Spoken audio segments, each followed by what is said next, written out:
Olá, pessoal, tudo bem com vocês? Estamos iniciando mais uma aula e hoje é de ciência, tá bom? Então, pegue o seu material, o caderno, o lápis, escolha um local confortável e vem para cá aprender mais sobre os animais. Isso mesmo. Na última aula de ciência, nós aprendemos que os animais eles se alimentam e vimos como eles se locomovem. Nesta aula, nós vamos aprender que os animais se reproduzem, tá bom? Então, preste bastante atenção e vamos iniciar nossa aula de hoje. Então, pessoal, como eu já falei para vocês, na aula de hoje nós vamos aprender como os animais se reproduzem. E eu quero que vocês observem essa imagem, tá bom? Então, aqui nessa imagem, vocês estão visualizando essa gata amamentando os seus filhotes.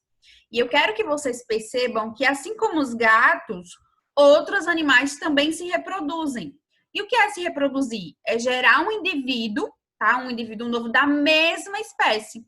Então, perceba aqui que essa gata, ela gerou um novo indivíduo, tá? Da mesma espécie dela. Tá vendo? Vários gatinhos nós estamos visualizando aqui nessa imagem.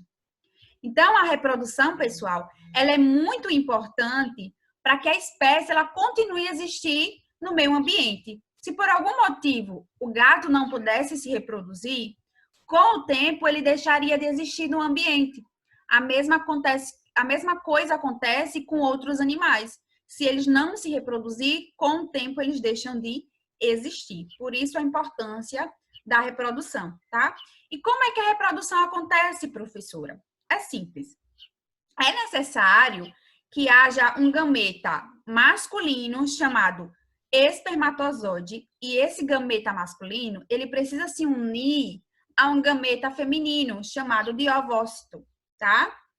Esses dois, quando se unem, eles vão formar um zigoto e essa união nós chamamos de fecundação, tá ok?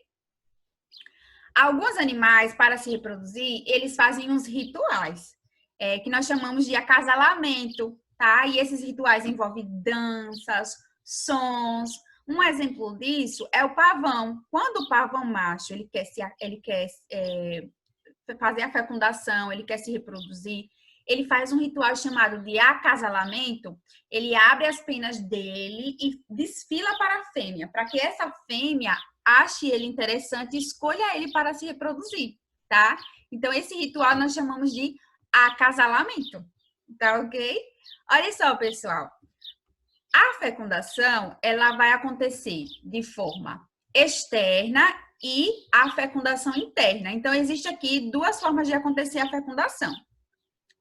A fecundação externa, ela ocorre fora do corpo da fêmea, tá? Normalmente na água, como é o caso da maioria dos peixes e anfíbios. A exemplo disso, nós temos, os sapos, as rãs, as pererecas. A fecundação desses animais ocorre fora do corpo da fêmea. E existe também a fecundação interna, que ocorre no interior do corpo da fêmea, ou seja, dentro do corpo, tá ok? Essa fecundação acontece, por exemplo, em animais como o porco, tá? O cachorro, os gatos, o ser humano, ok? E, pessoal, lembra que eu falei para vocês que para acontecer a reprodução precisa de um gameta masculino, um gameta feminino, eles vão se unir e vão formar um zigoto? Esse zigoto, ele vai se desenvolver e vai formar um embrião. E o embrião, ele pode se desenvolver de diferentes formas, dependendo da espécie. E agora nós vamos ver como é que ele se desenvolve, tá? Então, nós temos aqui exemplos de animais ovíparos, vivíparos e ovovivíparos. Perceba que os animais vivíparos se desenvolvem dentro do corpo da progenitora durante um período de tempo chamado de gestação. Então, quando o animal ele se desenvolve dentro do corpo do animal, ou seja, dentro do útero materno, nós chamamos eles de vivíparos, ok?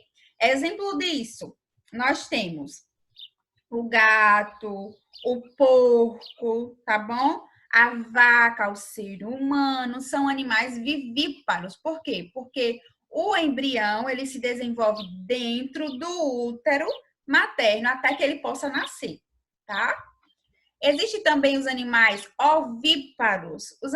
São animais que se desenvolvem dentro de um ovo, Só que esse ovo vai ficar, ó, no exterior do corpo da progenitora, ou seja, fora do corpo do animal. O exemplo disso, olha a imagem, o avestruz, tá bom? A galinha é outro exemplo, a lagartixa, a tartaruga. Ou seja, o embrião desses animais se desenvolve dentro de um ovo, só que esse ovo, ele fica fora do corpo do animal, fica aí no meio ambiente, tá ok? E existem também os animais ovovivíparos. Os animais se desenvolvem dentro de um ovo, no interior do corpo da progenitora. Esses animais, eles vão se desenvolver dentro de um ovo, só que esse ovo fica dentro do corpo do animal. Esses animais nós chamamos de ovovivíparos, tá bom? O exemplo aqui, ó, o ornitorrinco, tá ok? Outro exemplo, alguns peixes, as serpentes como a cascavel, é um exemplo disso, tá bom? Então é isso, pessoal. Essa é a forma como os animais se reproduzem. Agora, pessoal, vocês estão visualizando a atividade do dia. Vai fazer o de sempre. Vai pausar o vídeo, copiar no caderno e depois responder. E aí, pessoal, gostaram de saber como os animais se reproduzem? Eu espero que sim, tá? Espero também que você faça a atividade que eu coloquei aí no final do vídeo, tire foto e mande para sua professora, tá ok? Eu vou ficando por aqui. Tchau! Até a próxima!